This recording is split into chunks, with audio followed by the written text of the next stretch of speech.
This is an XD file from a third-party CAD system. We're going to go through the stages necessary to make this manufacturable. So part of that in PowerSHAPE would be to run it through the Solid Doctor. The Solid Doctor will check the model for faults and enable the user to edit or fix the faults if it finds it. Next, we need to make sure that the part has no draft angles below our specified value. So draft enables you to remove the part from the mould once it's been moulded. Next, we'll see how the direct modelling tools enable us to make modelling changes according to the specification of the designer.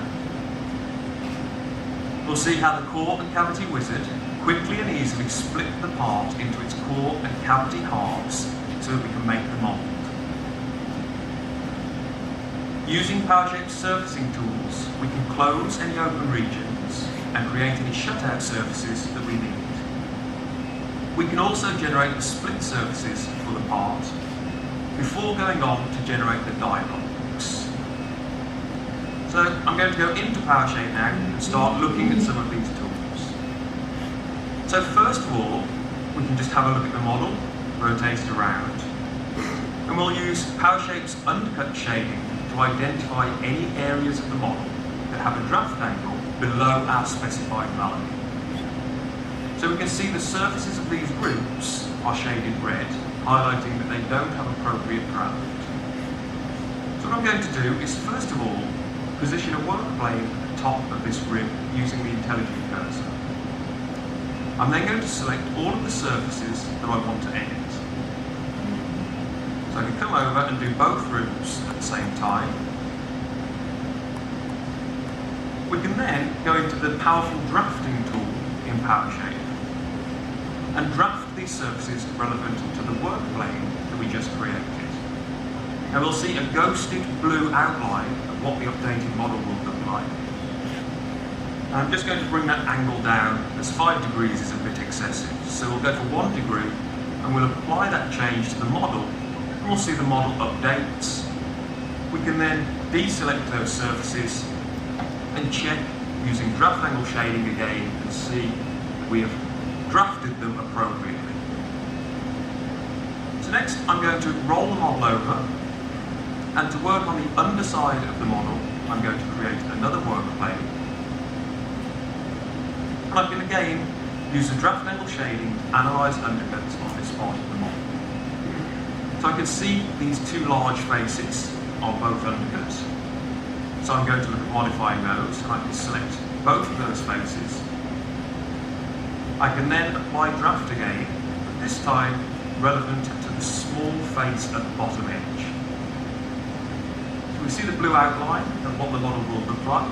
I can apply that change and we see the model update. Next, we can see we have a series of small undercut faces in this end of the model. But if we zoom in very close, you can see they've actually been quite badly modelled. So what I'm going to do is just select all of those faces, work my way along this edge. I'm then going to use the face matching tool to replace it with one of the more suitable faces. So we then have one smooth face across that entire region, and we've got rid of all of those undercut faces. Now we could carry on and do modelling modifications if we wanted to. So for example, we could take these pins and we could use the face matching tool to match them to this stepped area. And I can do the same over this side of the model and just match them to this stepped region. Next, if I just turn the model around slightly, the customer may have requested a change, so they want to increase the distance between these two ribs. So I'm going to select the faces of one of these ribs, go into my move tool, I'm just going to move it Y plus 2 millimeters. Now, just due to time constraints today, you'll notice I have a series of levels at the bottom of the screen with pre-created data. So we're going to show you each step and then move to pre-created models that are further along in that design stage. So We've seen how we get rid of undercuts, and if I turn on level 15, we have a model that we've continued this operation and we've got rid of all of the undercuts from all areas of the model. So any holes or gaps we will address in a moment.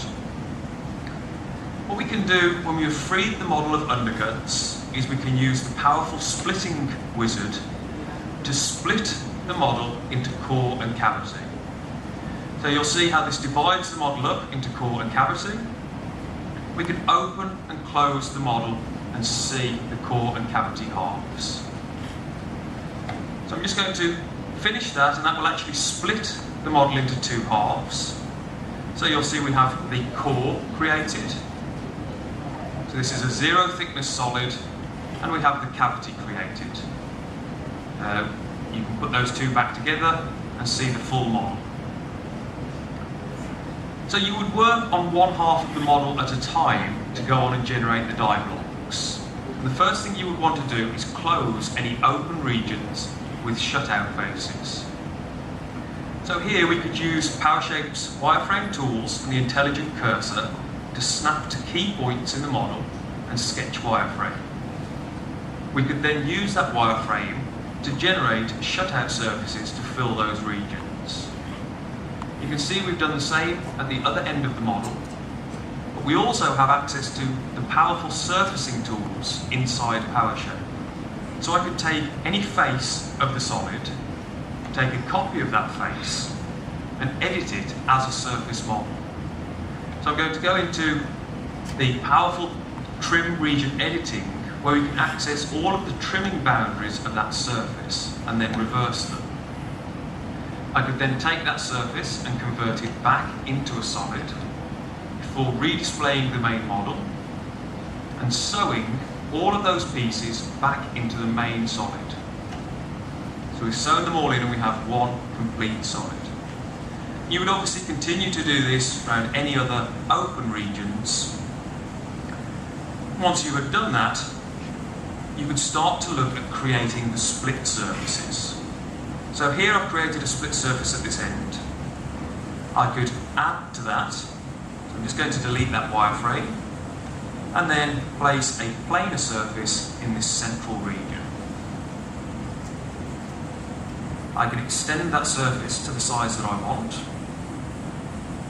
and then use the wireframe to trim that surface.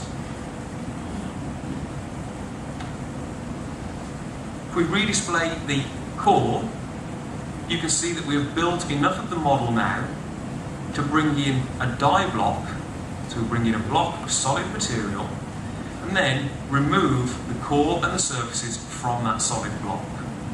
So that leaves us with one half of the mould.